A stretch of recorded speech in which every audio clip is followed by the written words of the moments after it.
Задоволството и условите за живот на Могилчани прв приоритет за градоначалникот Пивковски. Могила има намера да ја претвори во урбана општина со модерни плоштади, хортикултурно уредени паркови, детски паркчиња и други содржини. Пред завршна фаза е и летната сцена на која годинава ќе го реализираат фестивалот во Могила.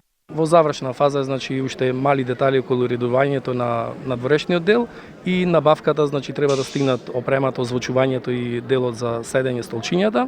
Мислам дека за 10 дена тој објект ќе биде предаден во потреба и каде што онај препознати фестивал на дуети Константин Елена ќе се организира за прв пат на тоа место. Тоа е, значи, во самиот училиштен двор на училиштето Гоце Делчев во Могила и ќе можат сите могилчани, значи точно во централното подрачје, еве во близина е многу, значи во непосредна близина и на ова место, едно пошироко место, знаете дека на тој фестивал доаѓа 2 до 3000 луѓе кои што тој фестивал би го нарекол малку и како могилска и селеничка забава. Пивковски додава дека на ваков начин ќе им покаже на неговите иселени могилчани дека вреди да се вратат на татковите огништа, да не ги оставаат куќите празни, зашто сега, вели тој, добро е да се живее во општина Могила. Летната сцена е проект во соработка со Центарот за развој на Пелагонискиот плански регион преку програмата на Агенцијата за финансиска поддршка во земјоделието.